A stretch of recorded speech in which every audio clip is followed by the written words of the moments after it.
My name is Kai, and I clean up messes that regular people can't handle. Not the kind with bleach and rubber gloves. The kind that makes the evening news call it a gas leak or electrical fire. The Department of Unusual Incidents hired me 3 years ago. They gave me a badge, a van full of equipment, and 5 rules that have kept me alive longer than most people in this job. Rule 1. Never work alone. Rule 2. Document everything. Rule 3. Contain first, understand later. Rule 4. Don't touch anything with your bare hands. Rule 5. Always leave before sunrise. Simple rules, easy to remember, the kind that stick in your head when everything else goes sideways. My partner is Vale. She's been doing this work for 8 years, which makes her practically ancient in our field. Most agents last 18 months before they transfer to desk jobs or disappear entirely. Vale has scars on her arms that look like bite marks, and she never talks about how she got them. Tuesday started like any other day. Vale picked me up at 6 in the morning, coffee steaming in the cup holders, and handed me a manila folder marked with red tape.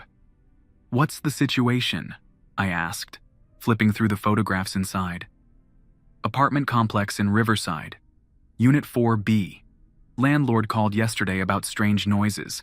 Maintenance guy went to check it out and came back speaking only in numbers." I studied the pictures. The apartment looked normal from the outside. A red brick building with white trim, small balconies, and a parking lot full of dented cars. Nothing screamed supernatural incident. "What kind of numbers?" I asked. "Coordinates, but they don't match any location on Earth." We drove through morning traffic while Vale briefed me on the details. The tenant, a woman named Sarah Mills, had lived in the apartment for 6 months without incident. She worked at a local library and kept to herself. 3 days ago, her neighbors started complaining about humming sounds coming from her unit.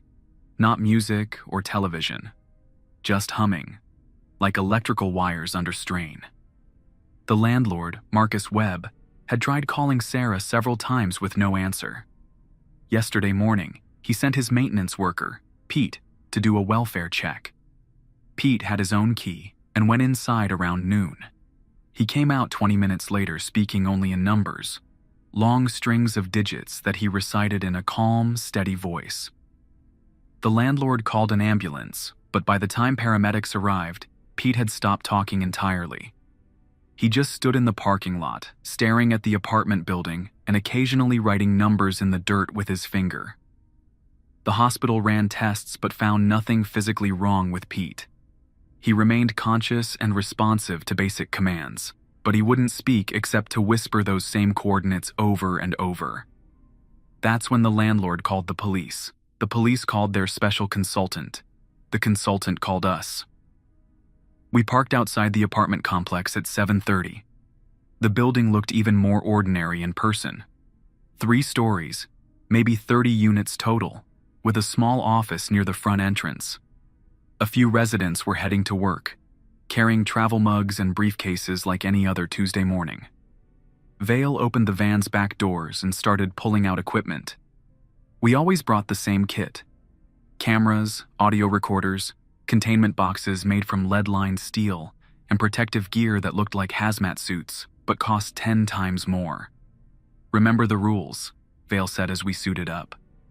The protective gear was thick and awkward, but it had saved our lives more than once.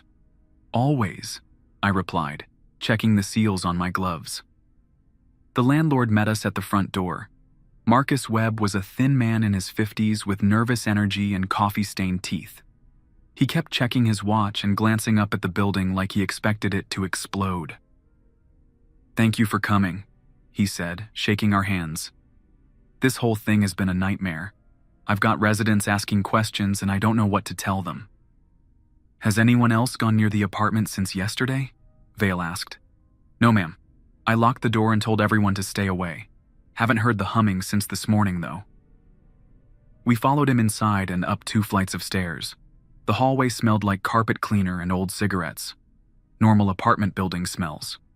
We stopped outside Unit 4B, and I noticed that the door was slightly warped, like heat had affected the wood, Marcus handed Vale the key. "I'll wait downstairs," he said, already backing toward the stairwell. Vale and I stood outside the door for a moment, listening. No humming, no sounds at all from inside the apartment. Even the usual background noise of a building seemed muted on this floor. "Rule 2, Vale said, turning on her camera. I activated my audio recorder and photographed the door from several angles. The warping was subtle but consistent, as if the entire door had expanded and contracted repeatedly. The paint around the frame was cracked in small, web-like patterns. Vale inserted the key and turned it slowly. The lock clicked, but when she tried to turn the handle, it wouldn't move. "Stuck?" I asked. "No, just..." She applied more pressure, and suddenly the handle turned freely. The door swung open with a soft whoosh, like air escaping from a pressurized container. The apartment beyond was completely dark. Not dim or shadowy, dark in a way that seemed to swallow our flashlight beams.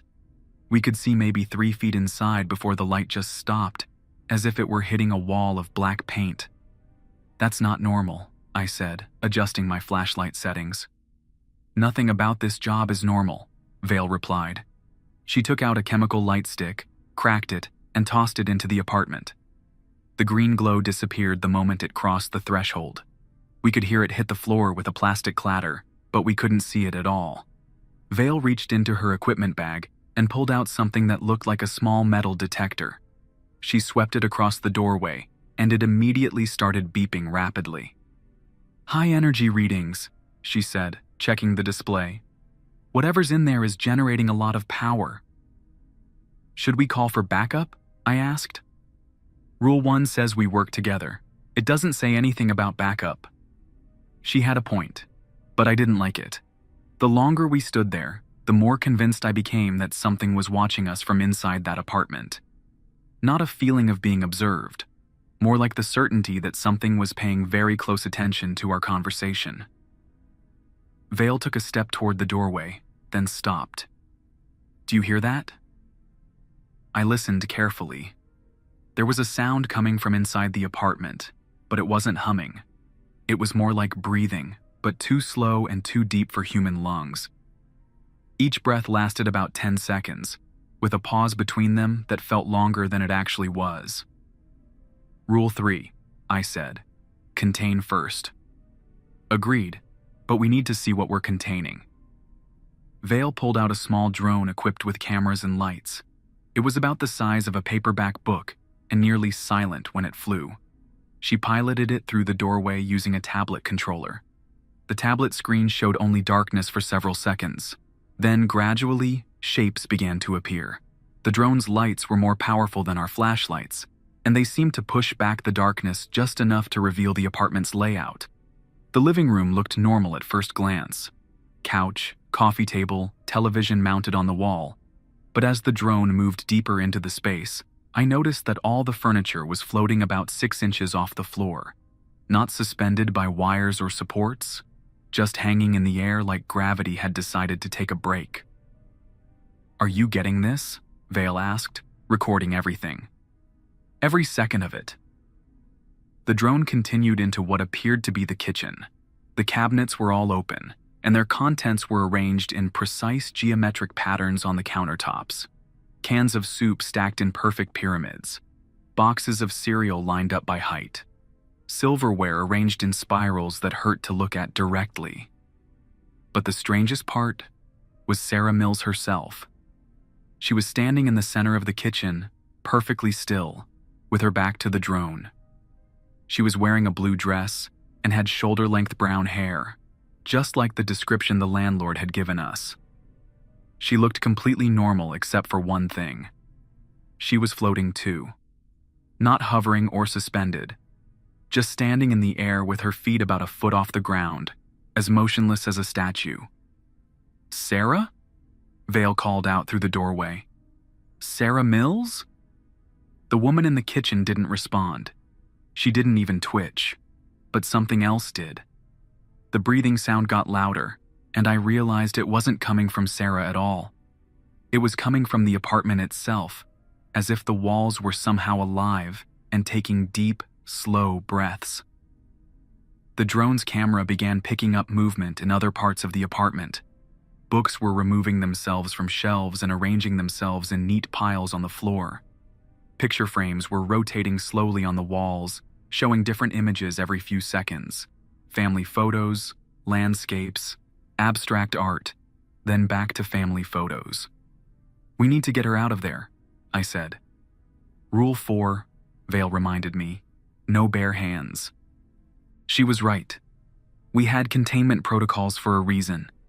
But watching Sarah Mills float motionlessly in her kitchen, while her apartment reorganized itself around her, made every instinct scream that we should just grab her and run. Vale piloted the drone closer to Sarah. On the tablet screen, we could see her face in profile. Her eyes were open, and she was breathing normally, but there was something odd about her expression. She looked content, like she was experiencing something wonderful that we couldn't understand. "Sarah," Vale called again. "We're here to help you. Can you hear me?" This time, Sarah did react. She turned her head slowly toward the drone, and I saw her face clearly for the first time. She was smiling. Not a forced smile or a crazy smile. A genuine, peaceful smile, like someone who had just figured out the answer to a question that had bothered them for years. She opened her mouth and spoke, but what came out wasn't words. It was numbers. Long strings of coordinates, just like Pete the maintenance worker had been reciting. But Sarah wasn't speaking them in a monotone like Pete. She was singing them, like a lullaby or a hymn. The numbers were beautiful when she sang them. They had rhythm and melody that made perfect sense even though I couldn't understand what they meant. I found myself listening carefully, trying to memorize the sequence. "Kai," Vale said sharply. "Focus." I shook my head and looked away from the tablet screen. My hands were trembling slightly, and I realized I had been holding my breath without knowing it. "We need to contain this situation," Vale said. "Now." She piloted the drone back toward the living room, but something had changed. The furniture wasn't just floating anymore. It was moving in slow, deliberate patterns, like pieces on a game board being repositioned by an invisible player. The couch drifted toward the kitchen. The coffee table rotated clockwise. The television on the wall flickered to life, showing nothing but static at first, then gradually resolving into an image that made no sense at all. It was a view of the apartment complex from above, as if we were looking down from a helicopter. But the angle was wrong somehow. The building looked like it was built on the side of a cliff instead of flat ground, and there were structures around it that didn't exist in reality. Other buildings that curved and twisted in ways that architecture couldn't support. "Turn it off," I said. "It's not connected to anything," Vale replied, checking her equipment readings. "The television isn't plugged in." The image on the screen began to zoom in, showing more details of the distorted landscape around the apartment building. I could see people moving through the streets, but they were walking on walls and ceilings as if up and down were just suggestions. That's when I noticed something that made my stomach drop. In the aerial view, I could see two figures standing outside Unit 4B. They were wearing protective suits and holding equipment, and one of them was piloting a small drone. The television was showing us, in real time, from an angle that shouldn't exist. "Vale," I said, pointing at the screen. She looked up from her tablet and went very still. On the television, we watched ourselves watching the television. The image began to zoom in further, and I realized with growing alarm that it was going to show us what was inside the protective suits we were wearing. "We need to leave," Vale said, "right now." But as she spoke, Sarah Mills appeared in the doorway between the kitchen and living room. She was still floating, still smiling, and still singing those coordinates in her beautiful voice. She looked directly at us through the apartment doorway, even though that should have been impossible with the darkness between us. "Hello," she said in a perfectly normal voice. "I've been waiting for you." The apartment's breathing sound got louder, and I felt the floor beneath my feet vibrate with each inhale and exhale. "Rule 5, I said. "We leave before sunrise." "It's 8:30 in the morning," Vale replied. "Then we're already breaking the rules." Sarah Mills took a step forward, still floating in the air, and crossed the threshold into the hallway. The moment her feet touched the carpet outside her apartment, gravity seemed to remember how to work. She dropped the few inches to the floor and stumbled slightly, catching herself against the wall. The beautiful singing stopped. The breathing sounds stopped. Even the humming from the electrical systems in the building seemed to quiet down. Sarah looked around the hallway in confusion, like someone waking up from a deep sleep. Then she saw us in our protective suits and equipment, and her expression changed to fear. "Who are you?" she asked. "What happened to my apartment?" Behind her, through the open doorway, I could see that everything had returned to normal. The furniture was back on the floor where it belonged. The cabinets were closed. The television was dark and silent. But I knew better than to trust appearances. In our line of work, normal was often just another kind of trap. Vale kept her camera running and approached Sarah slowly. "My name is Vale. This is Kai. We're with the Department of Unusual Incidents. You've been reported missing for 3 days." "3 days?" Sarah's voice rose in pitch. "That's not possible. I was just making breakfast this morning." "What's the last thing you remember?" I asked. Sarah pressed her palm against her forehead, thinking. "I woke up early because I couldn't sleep. There was this sound, like music but not music. It was coming from somewhere in my apartment, but I couldn't figure out where." "What did you do?" Vale asked. "I followed it. The sound was loudest in the kitchen, so I went there to investigate. Then..." She paused, frowning. "I can't remember anything after that. Just a feeling like I was somewhere very high up, looking down at everything." I exchanged glances with Vale. The aerial view on the television had been from Sarah's perspective. "We need to get you checked out by medical professionals," Vale said, "and we need to secure your apartment." "Is it safe to go back in?" Sarah asked. "No," I said quickly. "Definitely not." We escorted Sarah downstairs, where the landlord was waiting with obvious relief. Vale called in a medical team while I set up containment barriers around the apartment door. Standard protocol required us to seal off the area until specialists could determine what had caused the incident. But as I worked, I kept thinking about those coordinates Sarah had been singing. They were still stuck in my head like a catchy song, and I found myself humming them under my breath. Vale noticed and grabbed my shoulder. "Stop," she said firmly. I looked at her in confusion. "Stop what?" "You're humming." I realized she was right. The melody was so natural that I hadn't even noticed I was doing it. "The numbers," I said. "They're still in my head." "Mine too. We need to document this and report it immediately." We finished securing the scene and drove Sarah to the hospital for evaluation. She seemed completely normal during the ride, asking reasonable questions about what had happened and expressing appropriate concern about her apartment. But I noticed that she kept looking up at the sky through the van's windows, like she was searching for something. "What are you looking for?" I asked. "I'm not sure," she said. "I just have this feeling that I'm supposed to be somewhere else, somewhere higher up." The medical team at the hospital found nothing wrong with Sarah Mills. Her blood work was normal. Her brain scans showed no abnormalities, and she passed every psychological evaluation they gave her. After 6 hours of testing, they released her to stay with a friend until her apartment was cleared for occupancy. Vale and I spent the rest of the day writing reports and analyzing the footage from our cameras and drone. The images were clear and detailed, showing everything we had witnessed. But when we tried to enhance the aerial view from the television, the image quality degraded into static. Our supervisor, Director Hayes, reviewed the materials and classified the incident as a Level 3 spatial anomaly. That meant the apartment would remain sealed for at least 30 days while specialists studied the area. "Good work," Hayes told us. Clean extraction, minimal exposure, complete documentation. You followed protocol perfectly. But as we left the office that evening, I couldn't shake the feeling that we had missed something important. The coordinates were still running through my head, and I kept finding myself looking up at the sky the way Sarah had.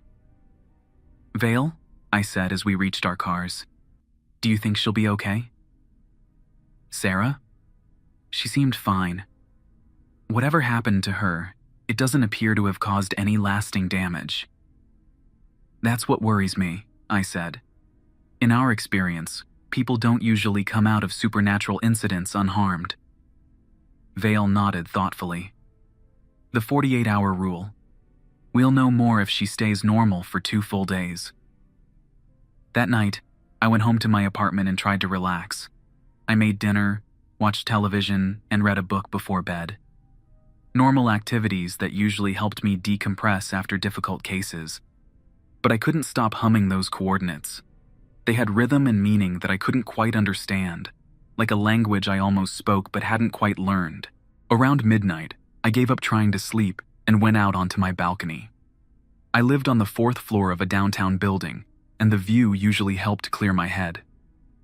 As I stood there looking out over the city, I realized that something was different about the landscape. The buildings looked the same, but their arrangement seemed off somehow. Streets that should have been straight appeared to curve. Structures that should have been perpendicular to the ground seemed to lean at slight angles. It was subtle, but once I noticed it, I couldn't unsee it. The entire city looked like it was built on the side of a hill that wasn't there. I went back inside and called Vale. "Are you looking outside?" I asked when she answered. "Yeah," she said. "I see it too. This is related to the apartment incident. I know, I've been humming those numbers for hours." We agreed to meet at the office first thing in the morning to report the new development. But as I hung up the phone, I noticed something that made my blood pressure spike. There was a piece of paper on my kitchen counter that hadn't been there before. Written on it, in handwriting I didn't recognize, were the same coordinates Sarah had been singing. Below them, in the same handwriting, was a note. "Tomorrow night. Come alone." I looked around my apartment carefully, checking every room and closet. All the doors and windows were still locked from the inside. There was no sign that anyone had been there. But the note was real, written in blue ink on white paper, and it smelled faintly of ozone like the air after a lightning strike. I put the note in an evidence bag and tried to convince myself that I was just tired and seeing things that weren't there. But as I finally fell asleep around 3 in the morning, I could have sworn I heard someone humming those coordinates outside my bedroom window. The sound was beautiful and terrible at the same time, like a lullaby sung by something that had never been human at all. I barely slept that night. Every small sound in my apartment made me sit up and listen. The refrigerator humming, the building settling, cars passing on the street below. Normal sounds that suddenly felt like they might be something else entirely. At 6 in the morning, I gave up and made coffee. The note was still on my kitchen counter, still real, still smelling like ozone. I photographed it from every angle and sealed it in a second evidence bag. Vale called while I was getting dressed. "How's your city looking this morning?" she asked. I went to my window and checked. The buildings were back to normal. Streets ran straight, structures stood perpendicular to the ground, and everything looked exactly the way it should. "Normal," I said. "Yours?" "Same. Whatever happened last night, it's gone now." "I found something," I told her about the note, and she went quiet for a long moment. "Someone was in your apartment," she said finally. "That's not possible. All the locks were secure." "Rule 4 exists for a reason, Kai. We don't touch anything with our bare hands because things can touch us back." The thought made my stomach turn. I had been careful during yesterday's investigation, but supernatural incidents had a way of following people home. We'd seen it happen to other agents. "I'm coming to pick you up," Vale said. "We need to report this immediately." 30 minutes later, we were sitting in Director Hayes' office. showing him the note and explaining the visual distortions we'd both experienced. Hayes was a tall man with gray hair and permanent worry lines around his eyes. He'd been running the Department of Unusual Incidents for 15 years, and very little surprised him anymore. But the note made him frown. "You're sure this wasn't in your apartment when you left for work yesterday?" he asked. "Absolutely sure," I said. "And you checked all entry points? Doors, windows, vents, everything, all secure?" Hayes studied the coordinates written on the paper. "These numbers match the ones Sarah Mills and the maintenance worker were reciting?" "Exactly," Vale said. "Same sequence, same order." "Have you run them through our mapping database?" "First thing this morning," I said. "They don't correspond to any location on Earth, but they do follow a mathematical pattern that suggests they might represent coordinates for somewhere else." "Somewhere else, meaning what?" "We don't know yet." Hayes leaned back in his chair. "I'm reassigning you both to desk duty until we figure out what's happening." "Director," Vale said, "we're the primary agents on this case. We know more about the situation than anyone else. Which is exactly why you're being reassigned. If this incident is targeting you personally, I need you away from field operations." I understood his reasoning, but it felt wrong.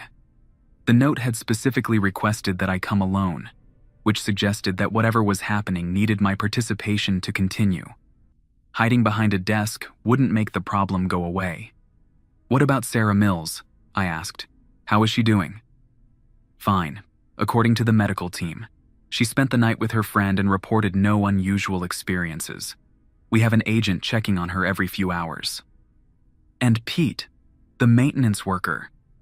Still speaking only in coordinates, but his condition is stable. The hospital is keeping him for observation." Hayes dismissed us with instructions to write detailed reports about the visual distortions in the note. We spent the morning in the documentation department, typing up everything we could remember about the previous night. But around noon, Hayes called us back to his office. "We have a problem," he said. "Sarah Mills is missing." My pen stopped moving across the page. "What do you mean, missing?" "She left her friend's house this morning to run errands. She was supposed to be back by 11. It's now 12:15 and no one has seen her." "Did you check her apartment?" Vale asked. "First place we looked. Still sealed, no signs of entry. But we did find something interesting." Hayes pulled up a photograph on his computer screen. It showed the door to apartment 4B, but something was different.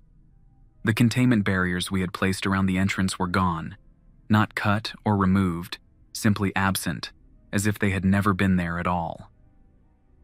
"When was this picture taken?" I asked. 20 minutes ago. The agents on site swear the barriers were in place when they arrived this morning." Vale and I exchanged glances. Containment barriers were made from materials specifically designed to hold supernatural phenomena. They didn't just disappear. "Director," I said, "with respect, desk duty isn't going to solve this problem. The incident is escalating, and we're the agents with the most direct experience. You're also the agents who have been personally affected by whatever's happening. Which means we might be the only ones who can understand it." Hayes considered this for several long seconds. "What are you proposing?" "Let us investigate Sarah's disappearance. Full protocols, full backup, but let us work the case. And if you receive another note, or experience more visual distortions, then we document everything and report immediately." Hayes didn't look happy about it, but he nodded. "Full team backup. You don't go anywhere alone, and you check in every hour." We drove back to the apartment complex with 2 additional agents following in a second van. The backup team was armed with equipment we didn't usually see: energy displacement fields, reality anchors, and containment suits that looked like they belonged on a space station. The apartment building looked normal from the outside, but I noticed that several of the residents' cars were missing from the parking lot. The place felt emptier than it had the day before. Marcus Webb, the landlord, met us at the front door again. He looked like he hadn't slept much either. "Any word on Sarah?" he asked. "We're working on it," Vale said. "Have any of your other tenants reported unusual experiences?" "A few people mentioned strange dreams last night, and Mrs. Rodriguez in 2A said her television kept changing channels by itself." "What kind of dreams?" I asked. "Flying dreams mostly. People said they dreamed about being very high up, looking down at the city. The same aerial perspective Sarah had described, and the same viewpoint we'd seen on the television in her apartment." We went upstairs to check the apartment door. The containment barriers were definitely gone, but there was no evidence of how they had been removed. The door itself looked normal, though I noticed the warping in the wood had gotten slightly worse. "Energy readings?" Vale asked one of the backup agents. "Higher than yesterday," he replied, checking his instruments. "Whatever's inside is more active now." Vale and I put on our protective gear while the backup team set up monitoring equipment in the hallway. The plan was simple: enter the apartment, document the current state, look for clues about Sarah's whereabouts, and get out quickly. "Remember the rules," Vale said as we approached the door. "Always," I replied. The key still worked, and the door opened easily this time. The apartment beyond was lit by normal daylight coming through the windows, which was a relief after yesterday's experience with the darkness. But the relief didn't last long. The apartment was empty. Not just empty of people, empty of everything. No furniture, no decorations, no personal belongings. The walls were bare, the floors were clean, and even the electrical outlets had been removed. It looked like no one had ever lived there at all. "This isn't right," Vale said, recording everything with her camera. "Yesterday this place was fully furnished." I walked into what had been the kitchen. The cabinets were gone. The refrigerator was gone. Even the sink and stove had been removed, leaving only capped pipes and electrical connections in the walls. But there was something on the floor where Sarah had been floating. A piece of paper, similar to the one I'd found in my apartment. I photographed it in place before picking it up with tweezers. The handwriting was the same, but this note was longer. "The coordinates are not a place. They are a direction. Tonight at midnight, apartment 6C. Come alone, or Sarah Mills will join Pete in speaking only numbers."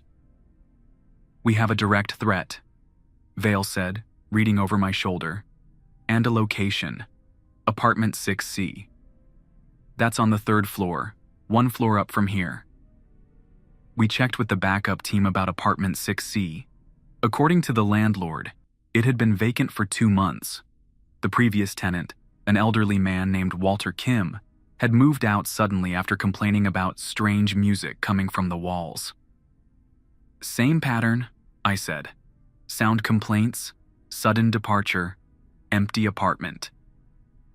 "This thing is spreading through the building," Vale said, "moving from unit to unit."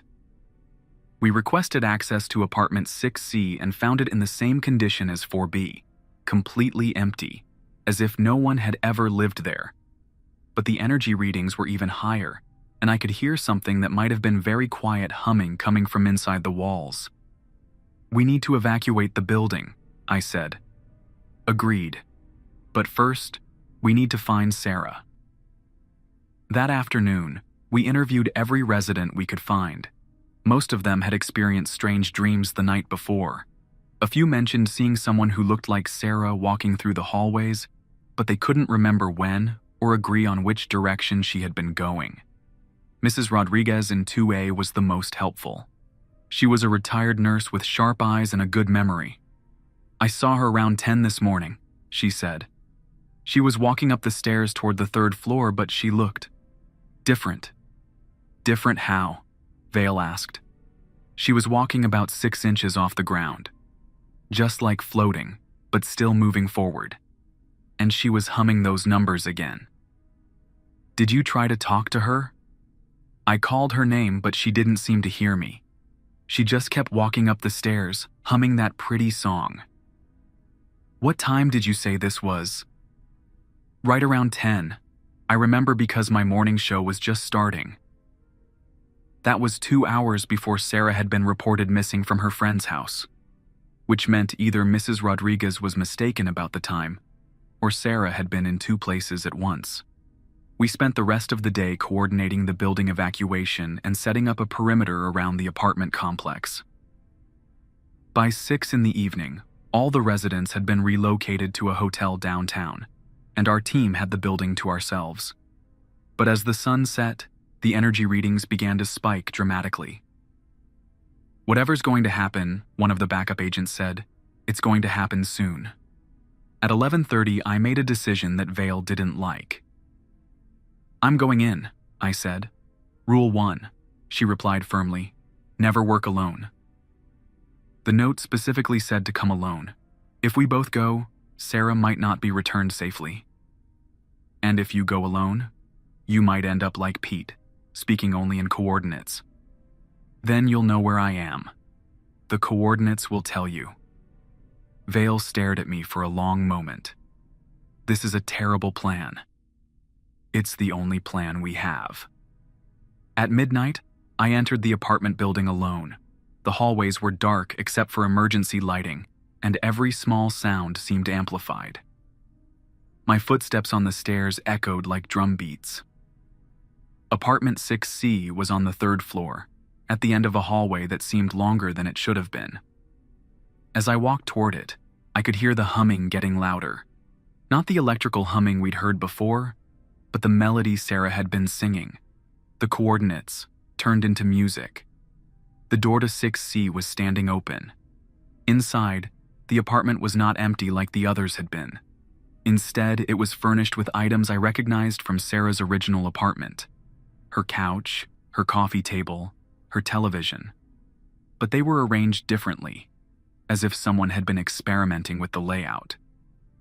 Sarah Mills was standing in the center of the living room, floating about a foot off the ground. She was still wearing the blue dress from yesterday, and she was still smiling that peaceful, content smile. "Hello, Kai," she said in her normal voice. "Thank you for coming." "Hello, Sarah. We've been looking for you." "I know, I'm sorry I had to leave, but I needed to understand what was happening to me." "And do you understand now?" She nodded. "The coordinates aren't a place on Earth. They're directions to a place that exists alongside Earth. Like a room built in the same space as another room, but you can only be in one at a time." "What kind of place?" "A better place. A place where gravity is just a suggestion, where furniture arranges itself, where you can see everything from above and understand how it all fits together." I looked around the apartment. The television was on, showing that same aerial view of the city that we'd seen before. But now I could see that it wasn't actually the city. It was something that looked like the city but followed different rules. "Sarah, we need to get you back to your normal life. Your friends are worried about you." "This is my normal life now," she said. "And it could be yours too. All you have to do is listen to the coordinates. Really listen, and let them show you what they mean." She began to sing the numbers, and they were even more beautiful than I remembered. They had harmony and counterpoint that made mathematical sense in a way that regular music never could. I found myself listening carefully, trying to memorize not just the sequence, but the relationships between the numbers. They told a story about space and dimension, and the way things could exist in multiple states at the same time. "Kai," Vale's voice came through my radio earpiece. "Report your status." I reached for my radio, but my hand stopped halfway there. The coordinates were still running through my head, and they were starting to make sense. I could see the pattern they described, the shape they outlined in space that wasn't quite space. "Sarah," I said, "what happened to Pete?" "Pete is learning to speak the language of the other place. Soon he'll be able to visit there too." "And what happens to people who visit there?" "They become residents. They learn to float and arrange things properly, and see the world from the correct perspective." I realized that Sarah was offering me a choice. I could listen to the coordinates until they made complete sense, until I understood the mathematical relationships that would let me step sideways into that other place. Or I could fight the music and try to bring Sarah back to this world. "What about your job at the library?" I asked. Your friends? Your life here? They're still there. I can visit them whenever I want. But this place is so much better, Kai. You can see everything at once. You never have to wonder what's happening elsewhere, because you can just look down and watch it all. The television screen zoomed in on the aerial view, showing me standing in apartment 6C talking to Sarah. But the perspective was from directly above, as if the camera was floating against the ceiling. That's when I understood what had been watching us during the investigation. It wasn't something malevolent or predatory. It was Sarah, looking down from that other place, trying to understand why we were there. Sarah, I need you to come back with me.